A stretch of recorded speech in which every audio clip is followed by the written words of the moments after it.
This is the thing.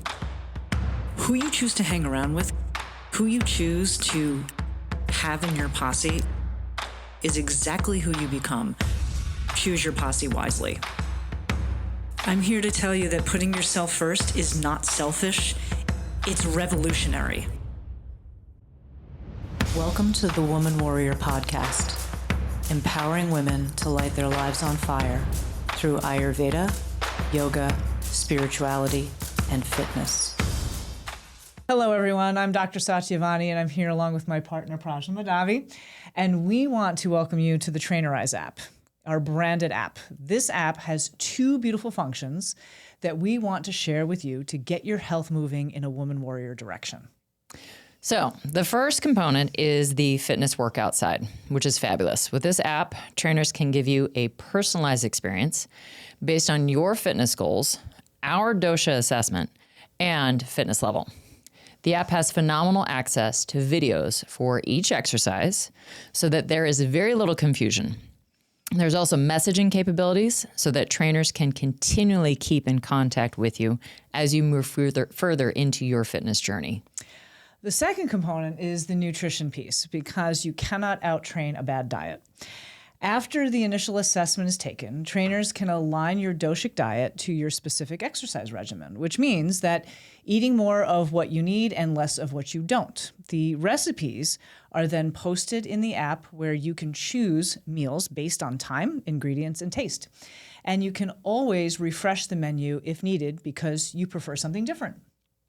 So with these two components, along with our Ayurvedic assessment, we'll give you a unique and individualized experience that you most likely cannot find anywhere else. I would agree with that. Mm-hmm. By using our personalized app, you'll gain knowledge of what your body needs and be on the road to becoming your best and brightest self. Welcome to our app. Jai Bhagwan, Women Warriors, and welcome to the Women Warrior Podcast. I'm your host, Dr. Satyavani, and with me is Prajna, best co-host on the planet. It feels good to be back in the studio. Yes, it does. I know. It's been a couple of weeks and a long couple of weeks. So today, you're going to get it. You're getting all of it. This is the moment you have been waiting for, friends. We are still doing our spirituality kosha, the Anandamaya kosha, but today we are going to talk about the spirituality of sex and intimacy. Buckle up, because this is going to be fun. And if you haven't taken your Constitution quiz, now's a good time. Now's a good time to find out what kind of sex and intimacy partner you are, because we're going to talk about it. But I'm actually really excited to talk about this topic because I think that sex and intimacy are obviously important aspects of all over health. And at the same time, I also think that there's a lot of taboos around it. And I think that the way the Vedic sciences discusses sex and intimacy is actually quite elegant and actually very fascinating because it really is a spiritual experience. Yeah. So I'm excited to dive into this. No pun intended. But without further ado, we always start with our announcements and our wellness check-in. So Praj, you've got announcements for us. Yeah. All right, let's do it. So first announcement is the BNI Challenge. So we've got our BNI members that have entered into the challenge, and they're doing an awesome job. We just finished the second week, which was water, drinking half your body weight in water. And this week we are on protein, so eating 1 gram per pound, 1 gram of protein per pound of body weight that you want to be. So we're going to see how the people do this week. We definitely had some challenges with water this last week, but people seem to find ways to drink more water. Yes. It's always amazing how when people actually keep track, how much water they find out they're not drinking. Yes. So. And then how much they're peeing when they actually start to drink the amount of water that they need. Yeah. And then second, we have our week 3 of hybrid camp. No, week 4. Week 4. Week 4 I know, I was camp. out last week. Yeah. So. Yep. I was on my lonesome this last week. I'm sorry. That's all right. You killed it, though. It was great. So we've got week 4, and that's also doing really well. We had 19 in camp last week, and we'll just see. It's just been really consistent. And then Satyavani has coming up. She was I qualified for. Yes, I was going to say you were did. asked or you qualified for the DECA World Championships. I did. In my age group. So we are going to extend the hybrid camp to just a small group of people that want to train and help you out. Yes. So I need a that's awesome team. too. Yeah. You'll be my coach. Yeah. And then we'll do some fun things. So Yeah. that's going to be exciting. And thank you for that. So And then we've got the Trainer Eyes, we've got the Circle app, always working on that. And then, so the Trainer Eyes is basically the fitness portion, the nutrition portion. And then the Circle is more the education portion. And then I just wrote down last night the AWP with a question mark. And we would like to re-engage with AWP. So for those of you that don't know what AWP is, it's the Ayurvedic Woman Program. And we ran that program for 5 years, 4 of which were only an in-person program. And then the last year we did in-person and online. We are going to go back OG and offer this program in person.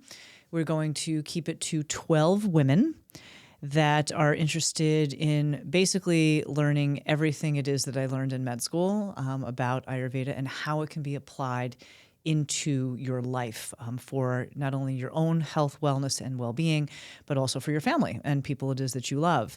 And it really shifts the perspective on what health actually is.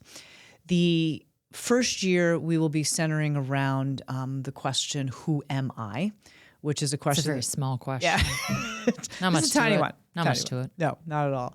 Which is a very extensive question and integrating a lot of baseline as well as advanced Ayurvedic knowledge, wisdom, and practices that comes straight from the scriptures. Prajna and I are the channels for that. And it really is a fabulous experience for women. How we have designed the program is we meet once a month on a Friday evening and then all day Saturday, all day Sunday, which is basically 8 to 4. And that group of women travel together over the course of a year.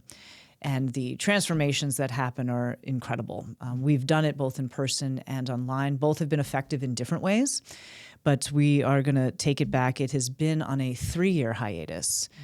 So I'm excited to launch that. And we may have a partner with it. We are looking at that possibility, but we'll have more details around that. And it'll probably be something that will start in the late winter, early spring.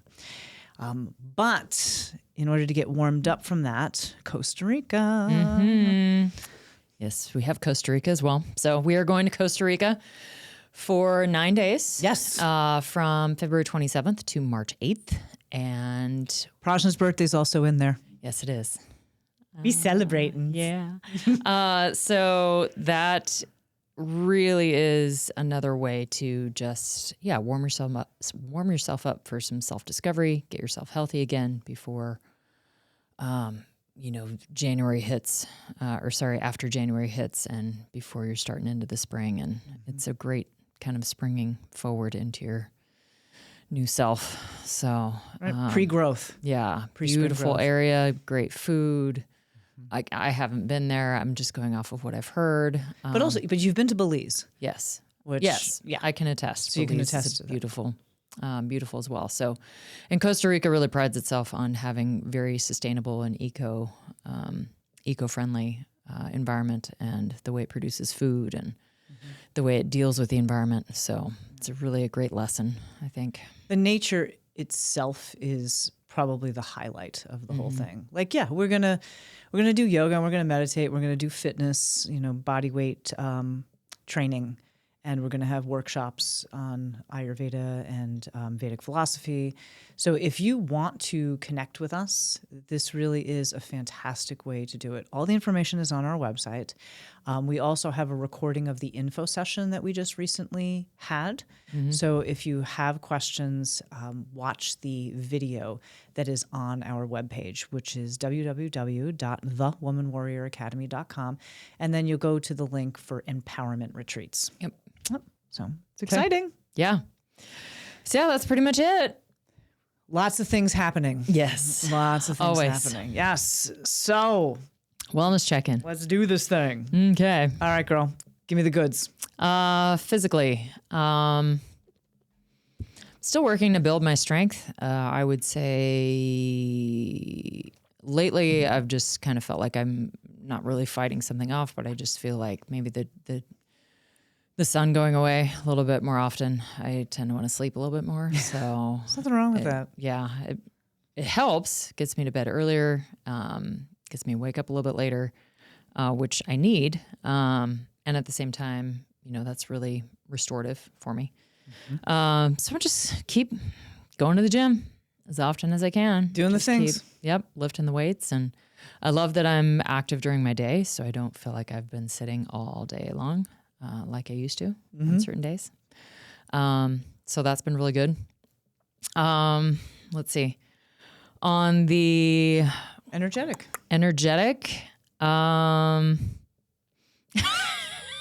smile at me. I'm so excited about the topic we're going to talk about today. Yeah.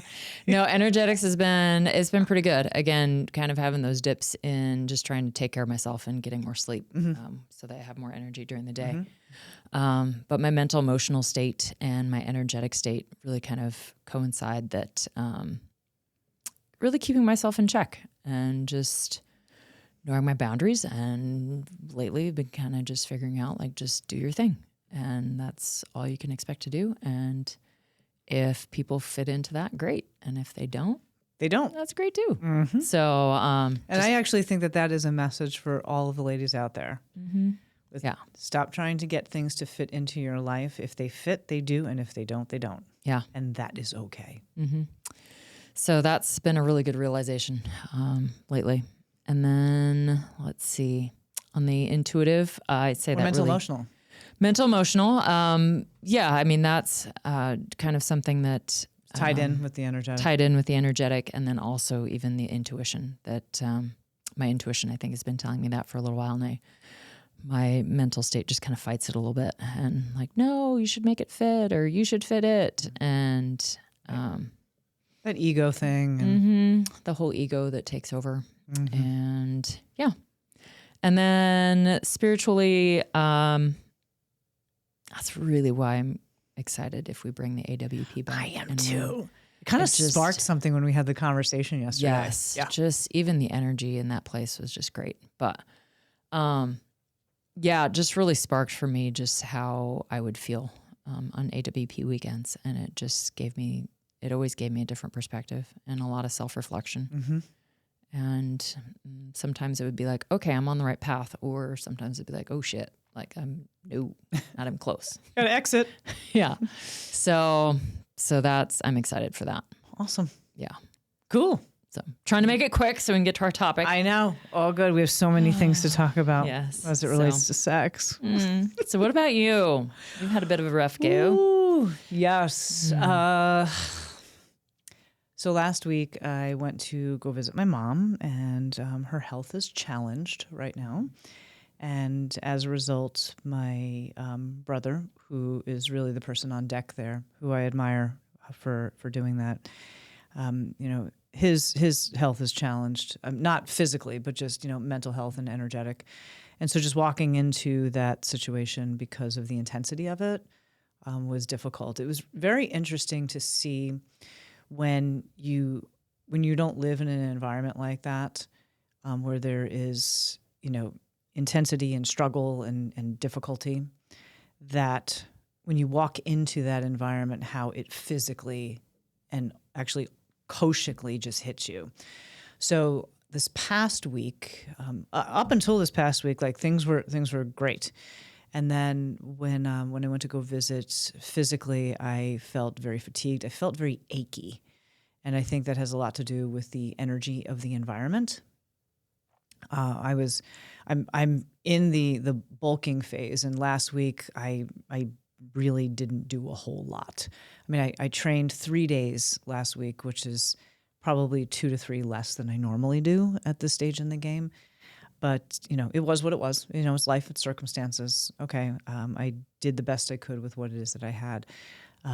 But I felt very sore and stiff a lot, which, energetically walking into the environment, it was exhausting. It was just very, very exhausting. And which then, leading into the mental emotional was challenging because there's so many pieces to the puzzle. It's not just an ailing parent, but it's the circumstances of the family unit and everything that comes up as a result of your childhood and then your adulthood and choices that different individuals have made and what the choices that you have made, and some of them are in alignment and some of them are not. So a lot of mental, emotional stuff, which again becomes very exhausting. Mm-hmm. When I'm home and I'm here and we're doing our work together and I'm doing my work with Michael and Michael and I are, a family unit with our two little boys, our two little furry boys, mm-hmm. and all of that.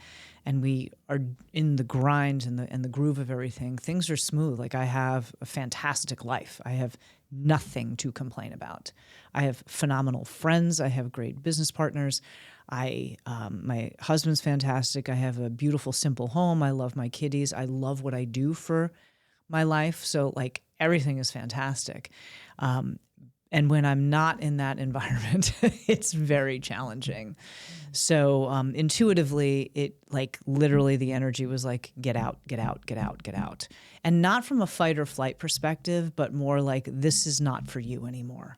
Like, this is just not for you. So I really paid attention to that. And I tried to create a balance between being present and supportive and also drawing lines in the sand. So, and that was, that was exhausting. I came home on Monday, as you know, just wiped out, mm-hmm. and had to jump right back into it. It was like I landed and then like an hour later I was with a client. So there wasn't any recovery time. But that night I slept like a baby. And so now, a couple days later after coming back, I feel, like, all right, I'm back in the game. Like I feel better. Like I said to you before we even started recording, I feel like I lost 10 pounds of stress just from being back home, which felt fantastic. Mm-hmm. And then spiritually, I would say that, there was a lot of, when you're around an ailing older parent, there's a lot of reflection that goes into this. And I actually took a class that Shiva Shakti, one of our acharyas, formerly known as the artist Christine Souza, she, because of her work as a death doula, she told me about a class, that a lot of people attended just in terms of dealing with these kinds of things. And I was really glad that I took that class before I came. It was just like an hour and a half class, but it just gave me some insight. And spiritually, I will say that some of the things that are, going on, I felt challenged by, because I felt like I didn't show up with my best. And there were some days where I was like, okay, I'm being compassionate and supportive. And then there were other days where I'm like, I'm pissed as hell. So it was just, it was very interesting to play in that spiritual space with also the reality of situations. Mm-hmm. So it was very telling and a good, challenging time that I probably needed in order to grow. So I would say overall, like, things were, for all intents and purposes, things were very challenging and difficult.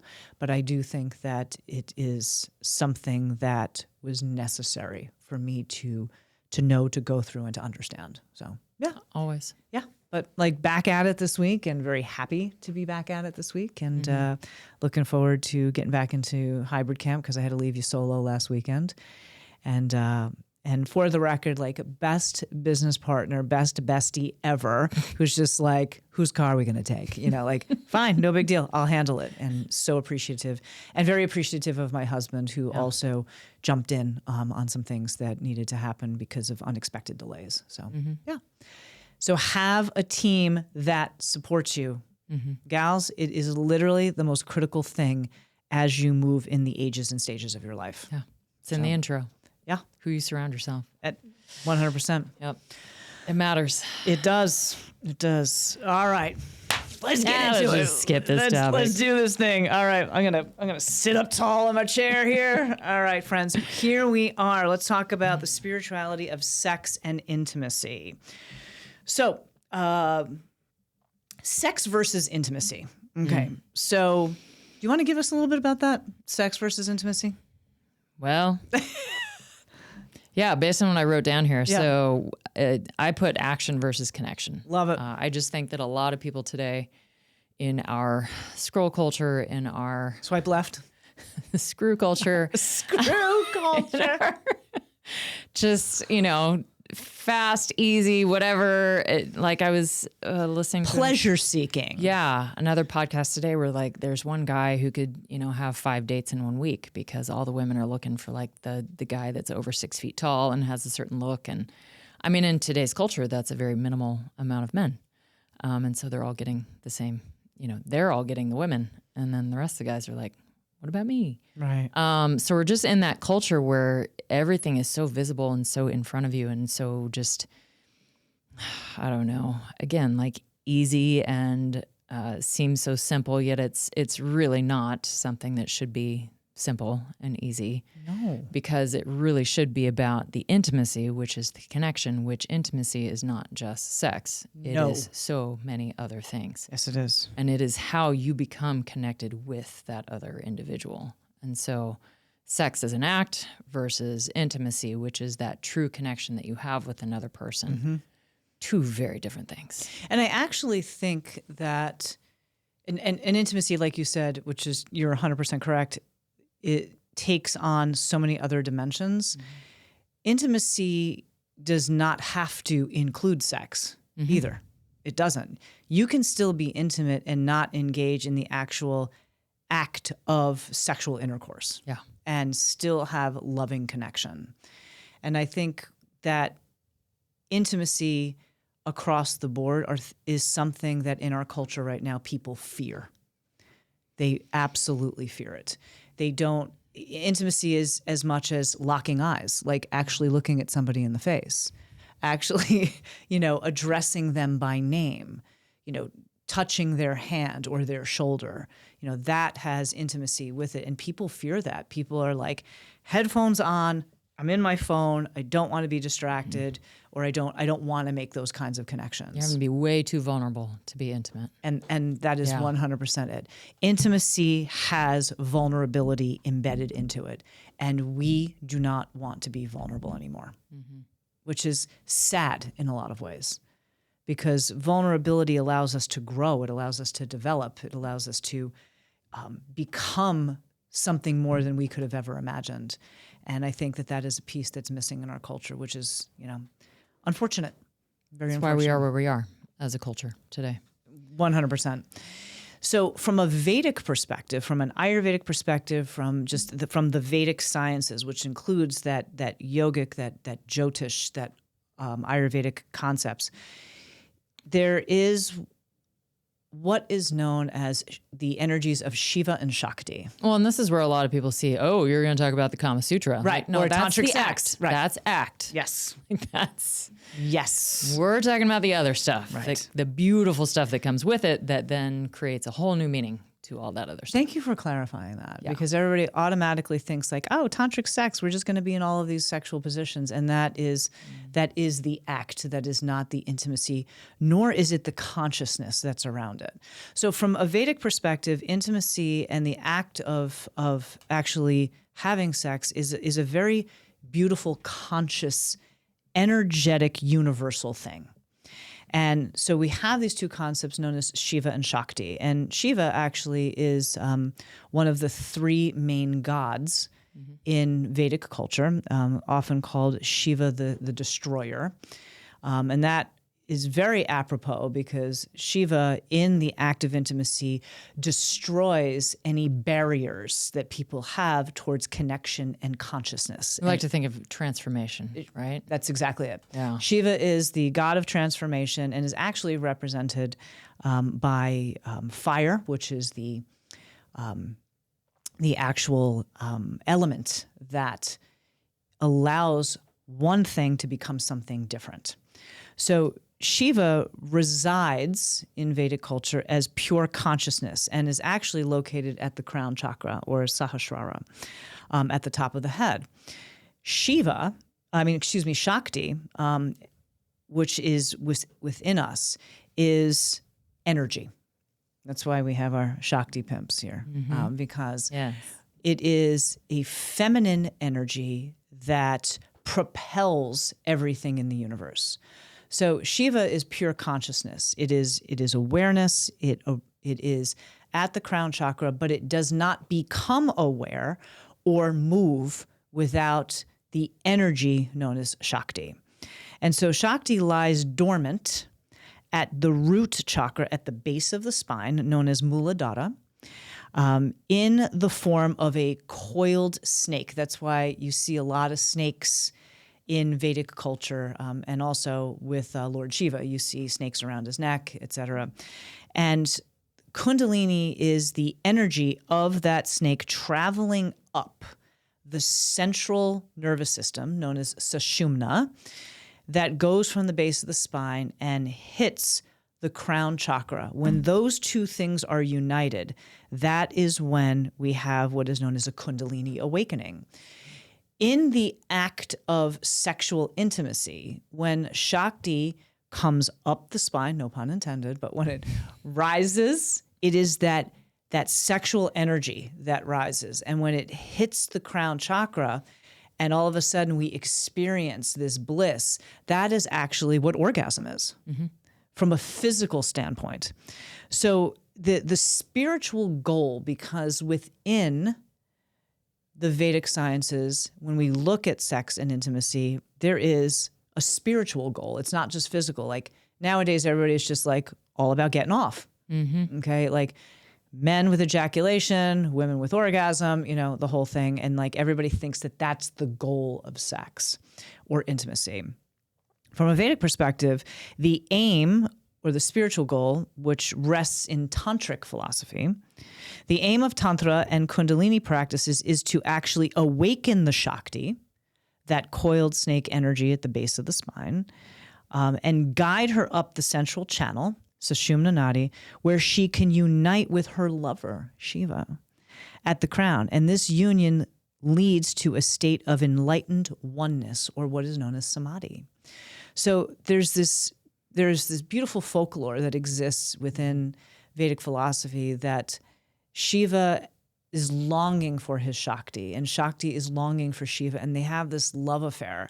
And when they finally get to unite, there is just this bliss of celebration of intimacy that comes together. And so when we appropriate that onto the physical body, this is like really, it's the lead up of intimacy. And, a lot of people will call it foreplay. I mean, I'm just going to appropriate, the language so people understand.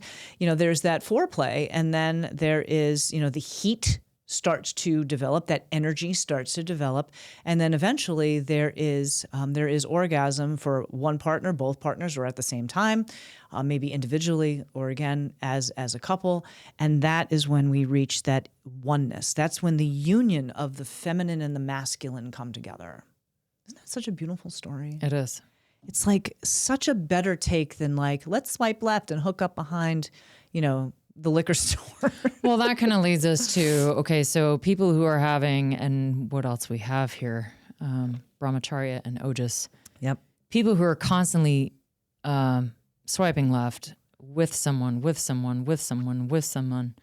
they're searching, it's like they're still searching for that connection, but they're searching for it through that orgasm. That's correct. That's the only mode that they have. Right.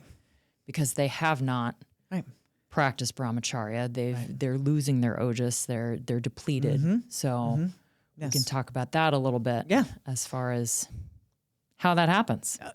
100%. Intimacy in the way that it has just been described, with Shakti rising up in order to meet her lover Shiva, what makes it different from the swipe left culture is that there is a building of our vitality through abstinence beforehand. And when we do experience that vitality, that ojasic experience, which is, orgasmic, ojasic experience, that comes together, yes, there is a phase of depletion that happens afterwards, especially for men. But because it is intimacy and not an overextension of just casual sex, the recovery of that Ojas can happen a lot faster. So let me back up and explain some of these concepts first. So Ojas is our immune system. It is our vitality, and it is actually in Ayurveda considered the most important aspect of our entire being, because without it, we can't function. Just think, if your immune system is compromised, you're basically screwed, because you don't have, no pun intended again. I'm sorry, I'm not really doing well today with these puns. But if you don't... I've got some others running through my mind, because I'm thinking, like, for some people, think of this as like money, in a money sense. I love this. Go. Like Ojas is like your savings account. Yes. Right? Yes. You're saving it. You're kind of storing it. Set aside. You're storing it. It's there so that when you need to pull from it, you're going to have it there. Yes. Okay. So then, And you don't have to pull out a lot. Oh God, that didn't come out. I'm ruining this. I'm sorry, guys. Or blow your load. You know what? This is great. This is great. You don't have to blow your load. You don't have to pull out a whole lot. Okay. Sean, are you dying back there yet?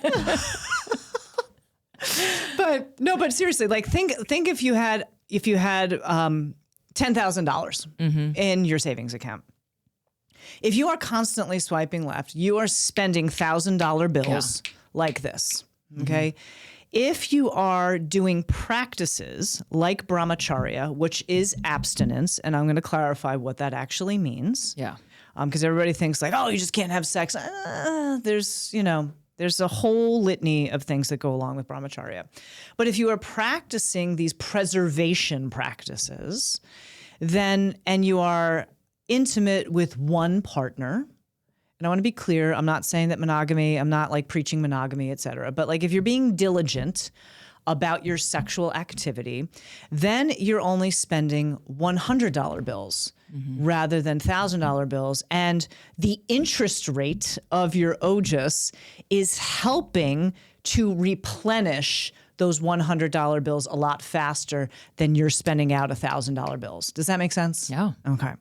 So with preserving Ojas, we have to have some practices in place known as Brahmacharya. And Brahmacharya is abstinence, but what it really is, like, yes, you can absolutely abstain from sexual activity for a period of time in order to build your Ojas. But it also is getting control of your senses. And that is an important thing, because even if you're not swiping left, and I know we're using this as a metaphor, but even if you don't have multiple sexual partners all the time, et cetera, which will absolutely lead to depletion and disease. Yeah. But in addition, if you are constantly overexerting your senses, and we're talking about sight, sound, taste, smell, touch, in all of the ways, you're drinking too much, you're partying too much, you're doing drugs, you're eating shit food, you're eating like a fucking trash panda, you are staying out too late, you have no routine, all of that, that will equally deplete you at the same rate as swiping left. And if you're doing both, you're done. Like, you will absolutely compromise your immune system. So from a Vedic perspective, when we were looking at the union of Shakti with Shiva, it also comes from a place of how more whole can we be? How can my Ojasic container, my savings account, benefit your Ojasic container? And if we put those two things together, how abundant can we be? Yeah. Which I think is such a beautiful way of doing things. So Ojas is also actually directly related to sexual energy. It's also known as Shukra, which is the last of the 7 layers of tissue of the body. And Shukra are our hormones. In Ayurveda, sexual indulgence is seen as a moderate activity because it can deplete Ojas if done excessively. So we want to preserve our Ojas so that our hormones stay in balance. So this is one of the things that I don't think is also talked about, especially in women's health. When women get to later stages in life, when we get to the late 30s, 40s, 50s, and our hormones start to change, and then we get perimenopausal and menopausal, et cetera, a lot of women have a lot of difficulty with hormone imbalance, and we are not having the discussion about what the sex life, the action sex life was like leading up to that point. Were there multiple partners over a period of time? I mean, there are some women I've talked to who are like, oh my God, there's a decade I don't even remember. And it's like, okay. So in addition to, daily practices of like, okay, what was your nutrition like? And I always tell women where your hormones are now are contingent upon how you lived the last 10 years of your life. So if you were partying a lot, drinking a lot, staying out late a lot, didn't have a routine, didn't have a whole lot of discipline or commitment, and on top of it, you had a lot of sexual partners, even if you don't have a lot of sexual partners at this point in time, but you did, that will have an impact on your shukra, on your hormone level. Okay. Yeah. So now that we understand Ojas, Brahmacharya, Shukra, and the relationship between Shiva and Shakti, and how that is a different intimacy than what we have as part of sex culture now, I think it is interesting to talk about sex and the doshas. Mm-hmm. Yeah, because if we're talking about the Brahmacharya, the Ojas, all of that, and the union, like you need to be in union with someone who balances well with you. Correct. Take your constitution quiz and have your partner take their constitution quiz as well. Mm-hmm. It'll be very, very telling, as it will. Before we jump into that, though, I do want to say that actually sex is discussed in the ancient literatures. I'm not going to go into that, but I do want to make sure that this isn't just, people don't think, all of you out there don't think that this is just something off the cuff. Yeah. This actually comes from the Charak Samhita, which specifically it is in the Vajrakarani section of the Chikitsa Sthana, which is a section in the ancient medical texts on therapeutics. So sex is considered something that is important for overall health, virility, and fertility. So, and ancient yogis would specifically practice brahmacharya. Yes, they would. Because they were trying to extend their lives. Yes. Yeah. Yes. And there's a whole litany of therapies that are out there that help enhance sexual activity and all of that. And maybe we'll talk about that at another time. But I know that we want to dive into the doshas and what kind of sex do you have? Okay. So, and things to consider, Yes. so that you can preserve your ojas. You have to remember that in our discussions here on this podcast, we are most concerned with ensuring that you are living the most healthy, balanced life you can possibly live. And so everything is going to be done through this Vedic lens. And when we talk about sex vis-a-vis the doshas or your constitution type, listening to what is balancing and imbalancing is going to be important, so that if there are some things you're like, wow, I kind of lean towards that imbalance, there are ways to correct it so that you can stay in balance. Don't let sex drive your health downward, but rather upward. Yeah. So, all right. Okay. Sexual health and the doshas. So I know you've got some stuff. I do. Okay, why don't you start? We actually found stuff that's very similar. Okay. But mine was... Let's talk Vata. Yeah. We delicate flowers. You delicate flowers. So delicate. Yeah. So, looking at the information, Vatas tend to be... And this fits really with a lot of other things in life for Vatas. Yes. Creative, spontaneous. Okay. We're run by air, ether. Okay. All of that. So creative, responsive, sensual. Sensual. So, very creative, evidently in the sack. However, it can also, you like to get it on. With all that creativity and with all of that responsiveness, very destabilizing for Vatas. Yes. So again, we are delicate flowers. So even though we really maybe like it and we're creative, it's not necessarily something that we should be doing all the time.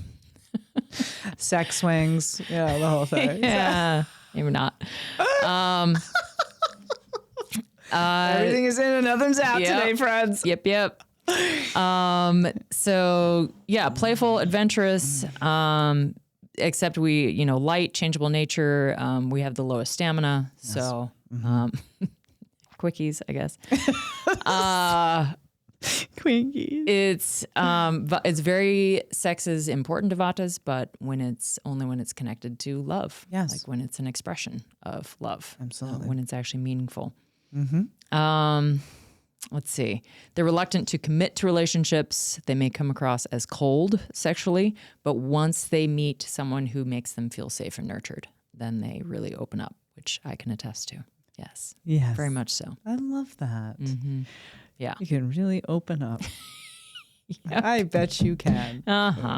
Well, I'd like to add to that these concepts of, for each of the doshas, desire, stamina, where it shows up as an imbalance, and what to do to balance. Yes. So as you said, desire for Vatas, they tend to be easily and quickly aroused and may have a great interest in sex. And like you said, creative, playful, adventurous lovers who enjoy spontaneity.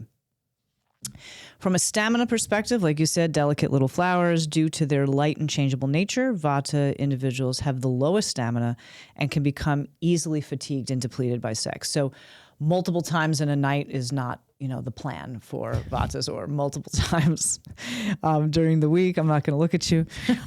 Multiple times during the week is probably not in your best interest because it actually can be a very drying experience as well. So even from a physical standpoint, if there's too much intercourse with Vatas, their parts can become very dry. And so you want to be careful, because obviously lubrication is an important aspect of that.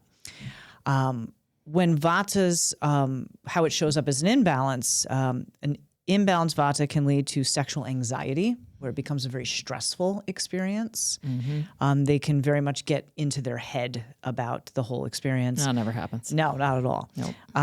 And it can therefore decrease their libido and, again, physical dryness. To balance, Vata types benefit from grounding, nurturing, and calming practices. So actually, Vatas do very well with long foreplay. Yes. So I would agree. It's not like quinkies are not Vata's thing at all. It's like, to be held and to feel nurtured and to ease into the process. So if you're with a Vata and you want to know what turns them on, give them long foreplay. Regularity in sexual activity and lifestyle can help conserve their energy and combat depletion. Not that you have to say, okay, every Saturday at 8:00 at night, this is what we're going to do. But if it's going to be part of a regular partnership, yes, there's the spontaneity piece that they do enjoy, but also know that if you're going to be spontaneous, that having that slower process, easing into it, is a better thing for your Vata partner. So, well. Yeah. The piece that I found also talked about that Vatas have the biggest struggle with conceiving. Yes, they do. For their constitution. Yes, they do. Due to the dryness. Yes. And because the anxiety. The anxiety. And because out of all of the doshas, they're the ones that automatically have the lowest ojas. Yeah. And so with low ojas leads to low shukra, fertility. And they're actually also, pound for pound, later on in life, Vata constitutions are the ones that have the most hormone imbalance and the most difficulty with hormone balance. Delicate flowers. So routine. And the act of sex itself, having routine around that is actually not a bad thing either. No. If there is not to be, quote, boring, but to have, a regular, process by which intimacy is explored makes them feel much more comfortable, and it actually stabilizes. It's a society thing. Yeah. Watching movies and stuff like, they're so spontaneous. And we gotta do this. And doesn't happen in real life. No. Sorry. No. And like Vatas, because of sexual anxiety, they also, they like creativity, but deep experimentation can be anxiety inducing. So they have to be careful. Like, these are not your whips and chains people. Okay. Just for the record. Okay. Just letting you know. Nope. So, yeah.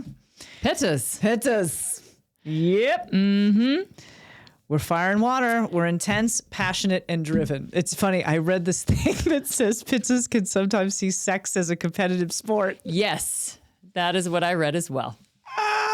can get very competitive. Yep. Yep. That's funny. Natural reserves of energy. Yep. Easier for them to regain their stamina. Yep. We're endurance horses. Like, They need to moderate their sexual activity in the summer. yes, they When do. it's super hot. Yep.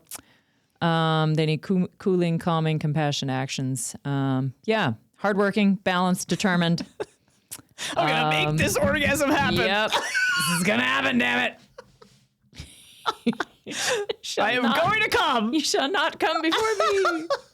Exactly. I'm coming first. Oh, This is so great. I love it. How's it going in there, Sean? Yeah. All right. They have strong passion. So desire, strong, passionate, sexual appetite, Yep. high vitality. Yes. Yep. Okay. Again, very typical with Pittas. Like fire. Yep. Let's go. Let's do this thing. Control. Absolutely. And when Yeah. it's done, it's done. Yeah. Like Okay. we're done. Blunt. Right. We don't even have to have a conversation. It's Yeah. fine. Yeah. Pittas, from a desire standpoint, as you said, are strong, passionate. We have high sexual vitality. And we can also be intense and dramatic lovers who value good looks and visual details. Yeah. The visual is definitely an important part of the foreplay process, as well as the achieving of climax. For sure. They definitely like to see the visual, and I can attest to that. Stamina, while passionate, the thing we have to worry about is burnout, because we can go hard, but we have to be very careful, because if it's too much intensity over a long period of time, burnout can happen very quickly. Back to the visual. Is that the connection with the eyes? Yes. seeing? Yeah. Okay. Yeah, because the seat of Pitta is in the eyes. That's and so okay. everything That's what I is was like, ooh, we feel... Seat of Vatas and the anxiety. It's actually in the colon. I'm not going there, though. I'm not going there. But do with that what you may. But the excess heat can actually burn out our reproductive tissues. Yeah. So we can deal with inflammatory responses afterwards. So we have to be careful with that. Imbalanced Pitta can result in overheating, frustration, irritability, and performance issues. They may see sex as a competition, leading to an inability to relax, because it's like, this will happen, and then it doesn't. Yeah. So we have to move into a relaxed state of mind and not be so aggressive. And like you said, to balance, Pittas need cooling and calming practices, such as consuming cooling foods and engaging in calming activities after sex, and focusing on channeling their intense energy through the heart rather than just the sexual organs, which can improve intimacy. And so really embracing that whole holistic compassion and love, and feeling that union that exists here in the heart is a huge thing. So, yep. Kapha, I'm going to lead that to you. Earth and water. So yeah, as far I'm going as to cool myself off with some water right now. they are enduring, nurturing, hardworking, balanced, determined, steadfast, and deeply sensual nature. Go a long way towards sustaining happy marriage and healthy sexual relations. Yeah. Slow and steady. Slow and steady. Comprehensive. Very nurturing. Yes. Yes. Yeah. If you want to be held, oh yeah. Kapha is, yeah. You want to get grounded, be held Absolutely. like a Vata that you are. Kaphas are the best at oral sex too, Okay. for the record. Just saying. Not going to disagree with Okay, that. because they'll go the distance. Just like Vatas are like, oh my God, this isn't happening fast enough. And Pittas are like, this has got to, it's like, it's a sport. We got like, come on, let's do this. Why is this taking so long? And the Kappas are like, I'm in it for the long haul. And they'll just keep at it. Keep at it. It's like, thank you so much. Yep. Okay. Yeah. Stamina. Naturally high energy reserves. They have that. Yep. Best stamina. Yep. Like you just talked They about. do. They really do have the best stamina. They are less likely to feel exhausted from sexual activity. Well, they have that earth and water element in them. So like from a male perspective with ejaculation, because they have so much storage and so much earth and water and are grounded, that yes, it will be a very strong ejaculation, but their recovery is a lot faster. Whereas Vata, for men, from an ejaculation standpoint, it's like they're like literally tapped out. Exactly. And then like they gotta recover for like a week. Yeah. You know. And Pittas are right in the middle. Right in the middle. So yeah. Where have all the Kaphas gone? I know, right? I don't. Right. Exactly. We have literally Vata deranged our entire culture. It really, yeah. No. And if you think I'm about amazed. this, no, you are so Like, on the right Kapha is track. an anomaly. It is. Like, It is an anomaly. it's like the unicorn. Right. Unicorn with Bigfoot. Like literally. But the thing that's so interesting is that if you notice in society, like we have a lower birth rate now. And we also have a lot more conception problems now. More people on IVF, you know, more gals on IVF, more men having erectile and ejaculation issues, potency issues, You're because of what I said about Brahmacharya. We have this constant pulling of the senses. We're not practicing withdrawing from the senses. And so it just deplete. And that translates into our hormone balance, which translates into our desire or lack of desire, which then translates into our inability to conceive. Yeah. So, you know, if you got a Kapha and you want to have kids, unicorn with Bigfoot, like you scored. Yeah. And also just Kaphas are just much more potent. But all of society is steering towards Vata derangement or Pitta burnout. Yeah. And that's why we have low population. So I love that.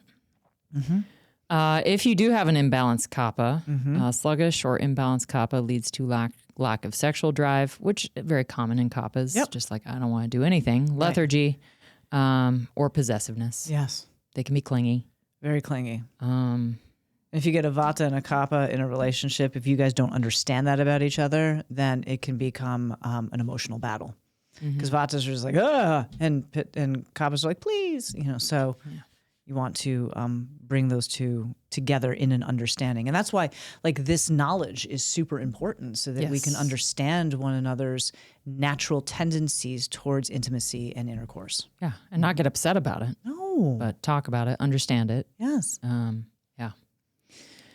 and then to balance them. Yeah, to balance, Kaphas benefit from stimulation to avoid becoming slow and lethargic. So yeah, you probably do have to have sex from time to time. From time to time. Spice to their diet, exploring adventurous sexual encounters can help stimulate their energy.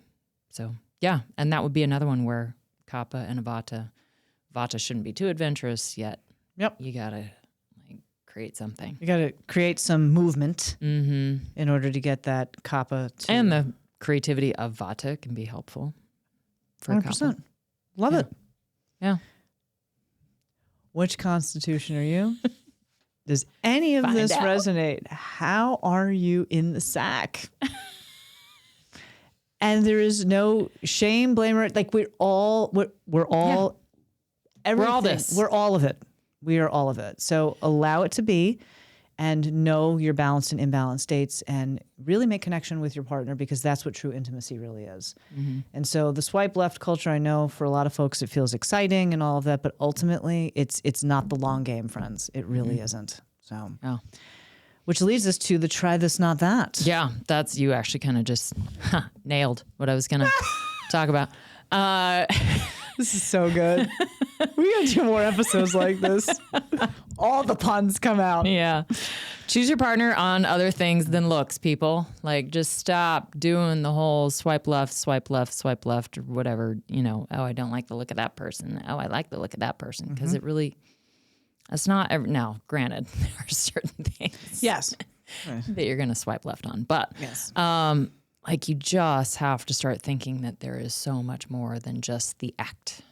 There is the connection. There is the intimacy. Yes. It is not just about the act of, do I think this person would look attractive with me in bed? Right. Kind of thing. Right. It's the softness of the voice. It is it is the touch. It is the gaze in the eyes. It's their spirit. It is, what are their goals? Do I share the same passions? Do I share the same lifestyle? Like those are things that are sexy. Yeah.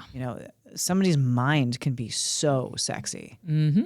So intimacy includes so much more. Again, it's that Shiva and Shakti connection. Yeah. Truth All right. bomb. I gave a and or. I know. Or both. I know. There's let's do both. Okay. There's no fucking balance in the pursuit of greatness. No one, not a single person, has a balanced life. They had a passion and they died for it. Ooh. Mm-hmm. Our second one is, you'll be amazed what happens when you put more time and effort into celebrating what you love rather than dwelling on what you hate. You realize your life is a lot better than you think. Love it. Mm-hmm. And that I think fits in with, your partner. You love them, hate them some days, or dislike them. Right. Like you got to focus on the things that they bring to your life instead of the things that you don't like about them. I think that is such a valid point. I think we focus too much on what's not happening versus what is happening. Because we live in that deranged world where you can always find something else. The grass is not always greener, friends, believe me. Now, obviously, in certain situations, yes. But for the most part, like, get your shit together. Mm-hmm. Do some self-examination. Write down the things that are really awesome. And like, yes, do we all need work? Relationships need work. That is part of partnership and intimacy. Yeah. Going the distance, really knowing that like, okay, this is going to require work. It's not a quickie. It is not a one and done. So love it. Mm-hmm. Anything else? That's it. There you have That's it, a wrap. friends. That is a wrap. Sex and intimacy from a Vedic perspective. We hope you enjoyed yourself as much as we did today. This was fantastic. And we might have to do this again, which I think would be a hoot. Mm-hmm. But as always, thank you so much for joining us. Couple of things. Costa Rica retreat. We would love to have you join us. Again, it is February 27th to March 8th. Go to our website, www.thewomanwarrioracademy.com. Look under our empowerment retreats and come and check us out. You will not be disappointed. Plus, we are going for 250 subscribers on our YouTube channel. Please do put some comments here in the comments here on YouTube what it is that you'd like to hear us talk about, because we are having a blast and we so appreciate you joining us. Any final words? Nope, that's it. All right. Thank you so much for joining us, everybody. Jai Bhagwan. And as always, may your soul be victorious. Is life hard? Yeah, it's really fucking hard. And you can also have the life it is that you want. You just got to work for it.